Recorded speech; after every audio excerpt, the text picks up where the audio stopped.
Halo semuanya, semoga semuanya dalam keadaan sehat. Pada video ini, kita akan membahas bagaimana mendesain sebuah database. Kalian akan diberikan beberapa studi kasus, namun untuk studi kasus pertama, kita akan jelaskan bersama-sama di dalam video ini bagaimana kira-kira untuk mendesain database-nya. Oke, langkah pertama itu adalah menentukan entity pada kasus tersebut. Entity itu adalah sebuah objek yang memiliki ciri khas tertentu atau yang unik yang bisa membedakan dirinya sendiri dengan entity yang lainnya. Pada studi kasus ini, ada 3 entity. Yang pertama itu, kita bisa baca bersama-sama. The computer institute register various student for different course.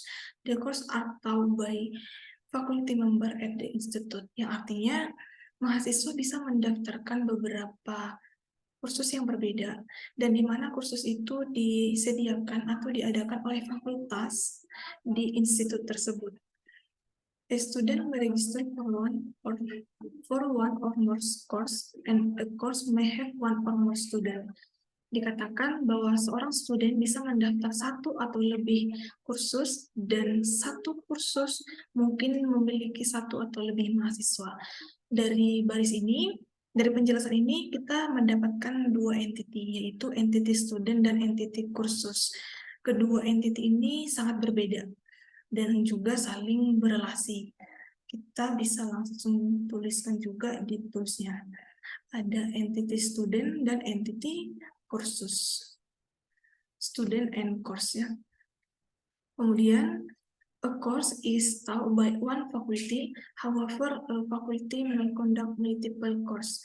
Dikatakan satu kursus itu disediakan oleh satu fakultas, namun satu fakultas mungkin menyediakan beberapa kursus. Dari baris ini, kita menemukan satu entity yang baru lagi, yaitu entity fakultas. Di sini sudah digambarkan juga untuk entity-nya. Oke. Di bawah selanjutnya ini sudah berbicara terkait atribut. Namun kita baca juga, the information to be stored about student include the registration number, name, address, phone, date of birth, and date of joining. Informasi ini adalah data-data yang disimpan tentang student gitu.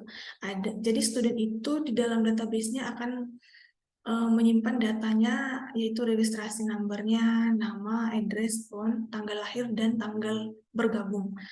Kemudian ada the course detail to be stored include course ID, course name, durasi, and fee.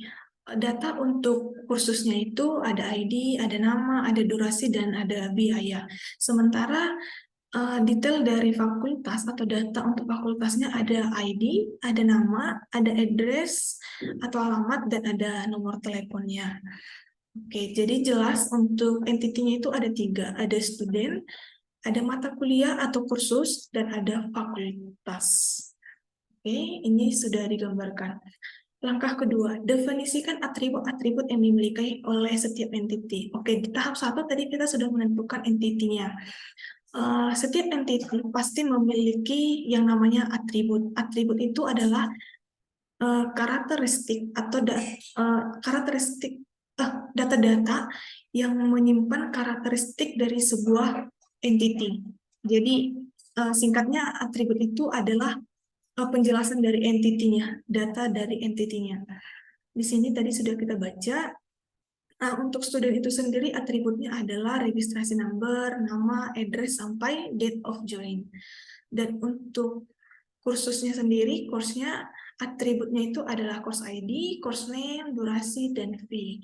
Dan untuk fakultinya juga ada ID, name, address, and phone number. Ini adalah atribut-atribut untuk setiap entity-nya.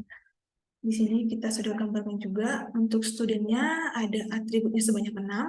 Ini adalah data-data untuk studentnya yang akan disimpan di dalam database nantinya. Jadi setiap student itu pasti memiliki ke-6 atribut ini, ke-6 data ini. Begitu kira-kira. Untuk course ini ada 4 atribut, dan untuk faculty juga ada 4 atributnya. Oke.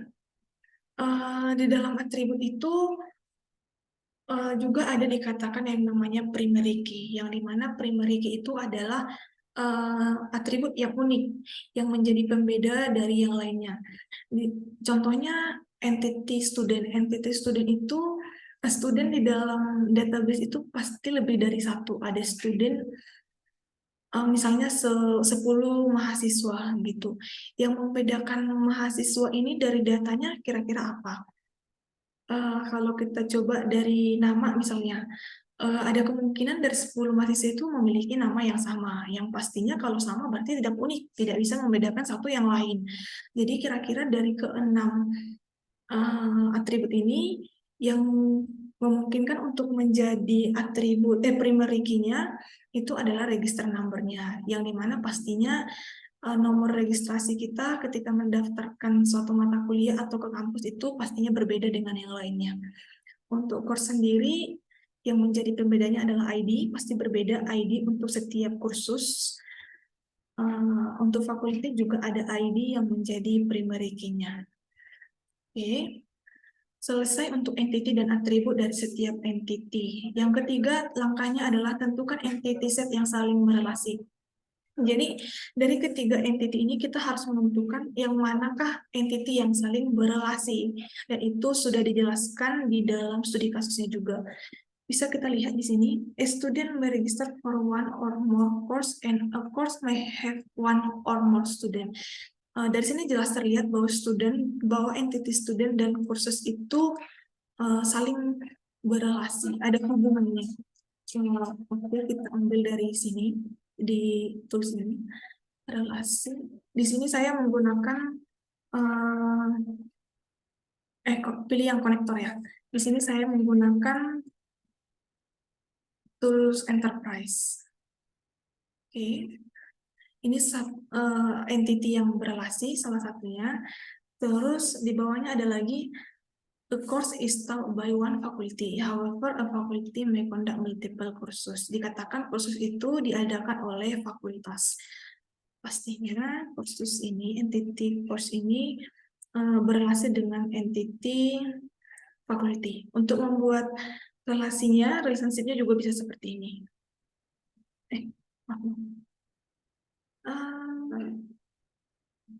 Pilih yang coba dari sini saja. Oke.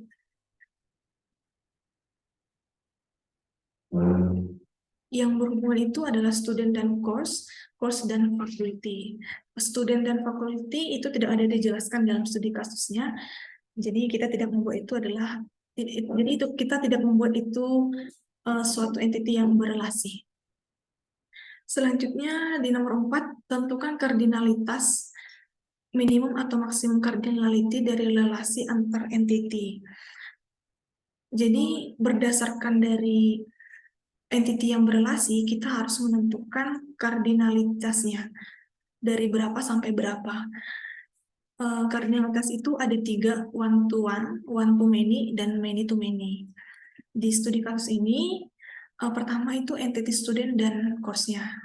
A student may register for one or more course.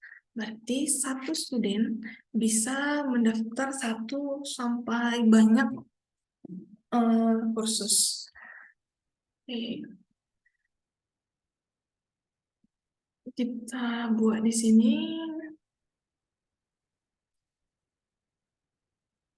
1 sampai banyak. Ini one to many. 1 sampai banyak. And a course may have one more or more student. Dan kursus ini mungkin dimiliki 1 sampai banyak mahasiswa. Ini adalah kardinalitas untuk entity student dan course. Untuk entity course dan faculty, a course is taught by one faculty. Satu kursus diadakan oleh satu fakultas. Namun, satu fakultas mungkin menyediakan beberapa kursus. Oke, yang pertama tadi dikatakan satu kursus disediakan oleh satu fakultas. Oke, namun satu fakultas bisa mungkin menyediakan 1 sampai banyak kursus. Oke, jelas ya? Satu kursus disediakan oleh satu fakultas. Namun satu fakultas bisa menyediakan satu sampai banyak kursus. Begitu kira-kira untuk kardinalitas dari setiap relasi antar entity. Jadi yang pertama itu dalam mendesain sebuah database itu yang pertama kita tentukan adalah entity-nya dulu, di mana entity tadi adalah sebuah objek yang memiliki ciri khas yang unik sebagai pembeda dengan entity yang lainnya. Setelah kita menentukan entity-nya, yang kedua kita perlu menentukan atribut dari setiap entity-nya. Dan kita perlu tahu yang merupakan primary key dari atribut itu kira-kira apa. Primary key itu adalah yang unik, yang membedakannya, yang pastinya berbeda. Oke, setelah kita menentukan atributnya, kita menentukan entity-entity yang saling berhubungan, yang saling berrelasi. Di studi kasus ini yang berrelasi itu student ke course dan course ke faculty. Kemudian setelah kita mendapatkan entity mana yang saling berrelasi, kita melanjutkan untuk menentukan kardinalitas dari setiap entity yang berrelasi tadi. Jadi student per course, kita sudah dapat relasinya. Maka kita perlu menentukan entity-nya. Satu yang kurang di sini kita bisa menambahkan relasinya itu apa gitu ya. Relasinya student ke kursus mendaftar.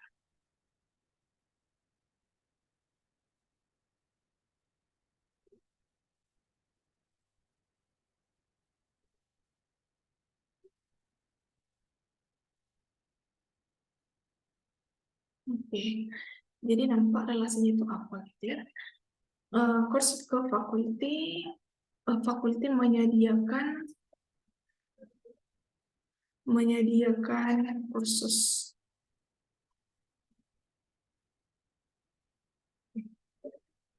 Entity, atribut, relasi, kemudian kardinalitasnya.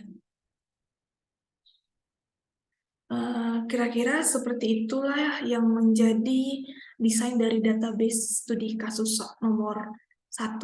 Untuk studi kasus berikutnya, kalian bisa melanjutkan dengan mengikuti langkah-langkah yang sudah kita bahas tadi. Saya ulangi sekali lagi, yang pertama itu adalah menentukan entity-nya, kemudian menentukan atributnya, kemudian menentukan relasi, menentukan entity yang saling berrelasi, dan yang terakhir itu menentukan kardinalitas dari setiap entity yang berrelasi tadi. Demikian untuk pembahasan terkait studi kasus yang pertama. Bisa diulang-ulang untuk memperdalam materinya. Sekian dan terima kasih.